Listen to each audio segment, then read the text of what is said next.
Bayangkan tengah tidur, tiba-tiba katil bergoyang dan ada tangan sejuk tarik bahu kau. Itulah yang Nera alami selepas tersalah jadi mangsa santau. Dan kalau kau rasa tu dah cukup seram, ada pula geng motor yang langgar tembok sebab ternampak perempuan misteri diselekoh maut. Hang nampak perempuan tu, Syarif? Kedua-dua kejadian ni berlaku di Malaysia dan semuanya benar-benar terjadi. Di sini admin ingin menceritakan 5 kisah seram selebriti paling menakutkan di Malaysia.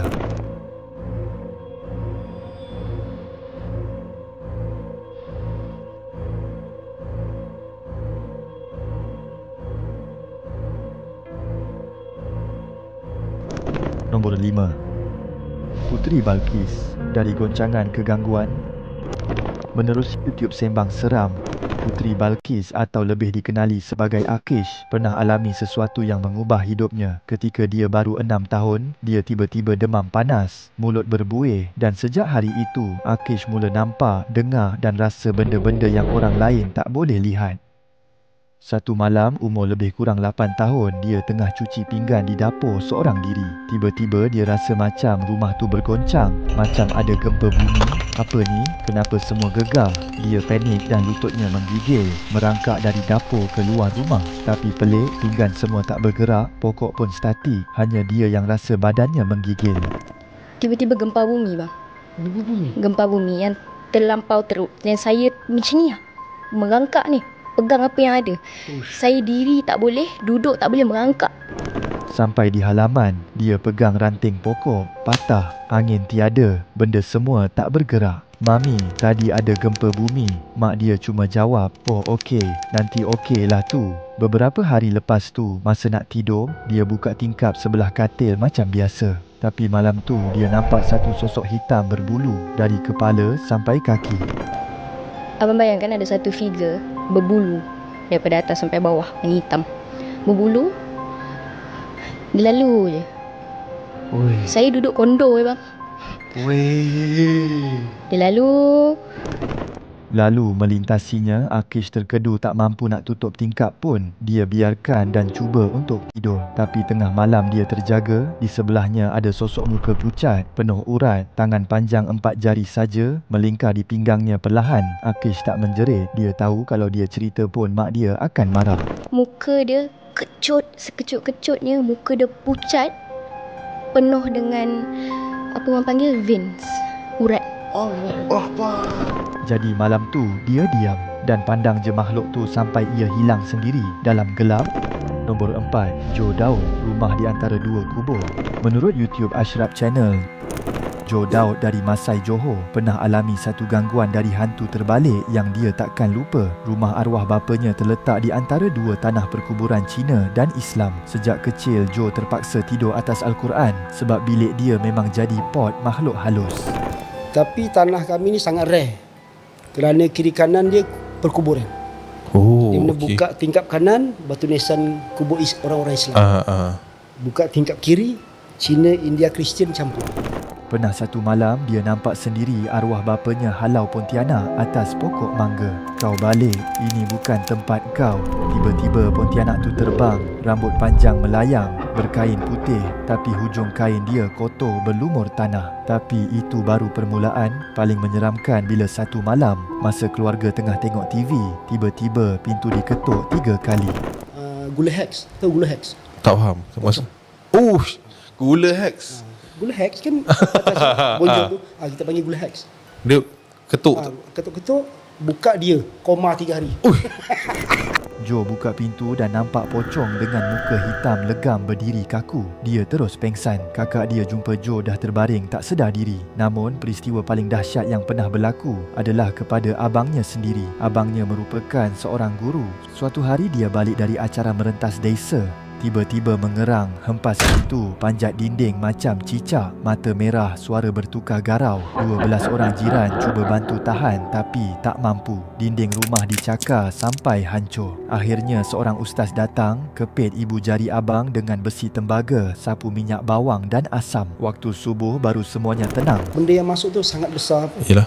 Kontrol dia kan.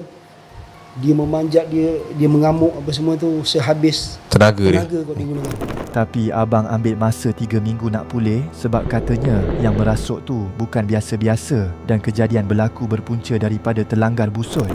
Nombor 3. Norin, bayang hitam di tingkap tinggi. Menerusi YouTube Safwan Nazri Podcast, Norin pernah alami satu pengalaman seram masa tinggal di sebuah kondominium 3 tingkat. Satu malam dia pernah tangkap gambar satu sosok perempuan bertudung tinggi dan hitam macam valak berdiri di rumah seorang guard lelaki. Tapi peliknya tingkap dan rumah Norin tinggi. Allahu Akbar. Besar, dia macam kelibat yang macam bertudung yang macam, kau tahu nan valak? Aku tahu. Valak macam tinggi macam tu, hitam. Macam mana dia boleh berdiri sampai paras atas tingkap? Kata Norin pelik. Bila dia masuk ke bilik, tak ada apa-apa. Tapi lepas dia keluar semula ke ruang tamu, sosok perempuan tu jelas berdiri tegak di depan tingkap rumahnya dan dia sempat merakam. Hari lain pula, suami dia sorang-sorang dekat rumah sebab Norin keluar syuting. Tengah duduk dekat ruang tamu, suaminya dengar bunyi air mengalir dari dapur. Dia bangun, tutup paip, baru duduk balik air tu terbuka semula. Siapa pula main air ni? Difahamkan rumah Norin terletak di kawasan corner lot bersebelahan dengan tangga kecemasan dan sebelum tu ada kes guard mati bunuh diri dekat situ. Viral yang aku ada tangkap gambar, aku nampak ada kelibat perempuan dekat rumah tengah, dekat kondominium. Kita kan boleh nampak tingkap-tingkap orang. Kalau orang tu macam jenguk-jenguk belah luar, kita boleh nampak kan. Jiran-jiran cerita guard tu pernah cuba untuk terjun dari balkoni, namun sempat diselamatkan. Tapi akhirnya dia ditemui gantung diri di tangga kecemasan. Bila dengar cerita tu, Norin terus buat live TikTok cari lokasi tempat kejadian tu berlaku. Tapi masa tengah perhati ke arah bawah tangga, dia terdengar bunyi tapak kaki perlahan-lahan turun. Terus dia lari masuk rumah, muka pucat lesi. Mulut bercakap-cakap kat situ macam kat mana nak main. And then lama sikit aku macam dengar macam tapak kaki going down. Okay. But no one there. Sampai sekarang dia masih terfikir adakah yang dia nampak dulu tu roh guard yang tak tenang. Nombor 2. Nira Aziz, santau tersalah sasar. Menurut YouTube Sembang Seram, Nira pernah alami kisah seram yang takkan dia lupakan. Masa tu dia baru berusia 16 tahun. Sebenarnya ada orang nak santau ayah dia, tapi tersalah orang. Orang tu niat nak salam ayahnya, tapi tersalam Nira dulu. Malam-malam Nira mula dengar bunyi guli bergolek kat siling. Benda apa ni? Bisik hatinya.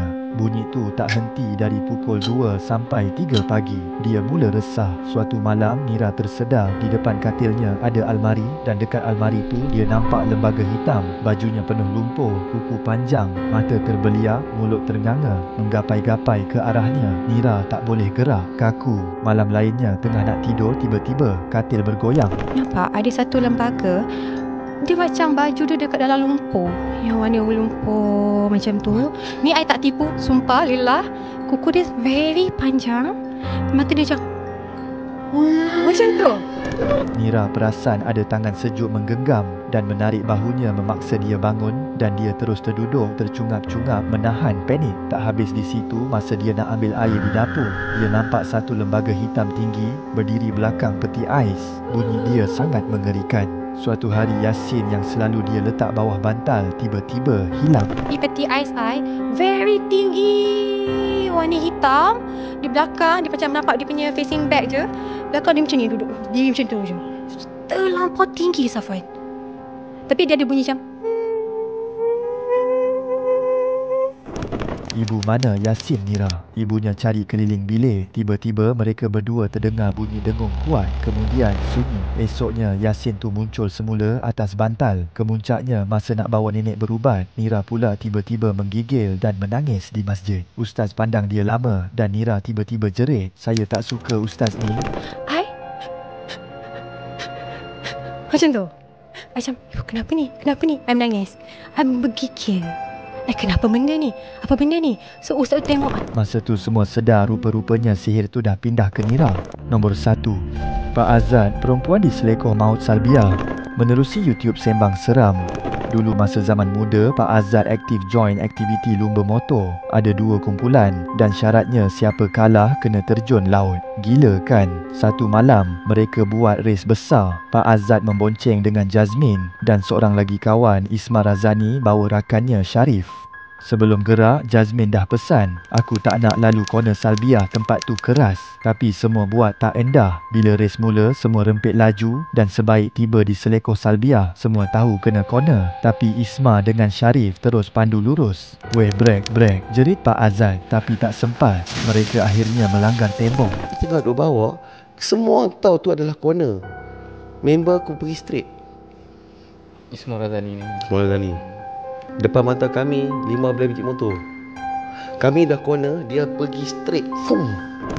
Kemalangan itu menyebabkan mereka berdua tercampak dari motor. Sharif patah tengkuk manakala Isma pula meninggal di tempat kejadian. Seminggu selepas itu barulah Sharif membuka mulut. Hang nampak tak perempuan tu berdiri tepi jalan? Isma yang nampak dulu, dia tanya aku. Masa tengah duduk ride tu, dia Isma Razani dah bang. Weh Sharif, hang nampak perempuan tu Sharif? Sharif tu berkata, aku nampak. Aku pun nampak perempuan memang berdiri kat corner tu. Sebelum corner tu dia duduk berdiri. Menurut Sharif, disebabkan perempuan itu mereka terlupa untuk membelok. Pak Azad yakin itu roh Salbiah, seorang wanita yang pernah dirogol dan dibunuh kejam, lalu mayatnya dicampak di tepi corner tu. Sampai hari ni, geng motor selalu cerita sesiapa yang lalu situ waktu malam pasti akan nampak dia berdiri memerhati di hujung selekoh. Biar tu pula seorang perempuan yang dibunuh kawasan tu. Dirogol ramai-ramai, dibuang kat tepi tu mayat tu. Dibuang di situ. Salbiah tu. Semua mak motor akan nampak Salbiah ni. Boleh Google termasuk juga aku. Setiap kisah ini membuktikan bahawa alam gaib itu bukan sekadar cerita kosong. Dari rumah yang bergoncang sendiri, makhluk berwajah hitam, hingga gangguan santau dan roh yang menanti di selekoh maut. Semua ini mengingatkan kita bahawa kejahatan dan misteri boleh wujud di sekeliling kita tanpa disedari.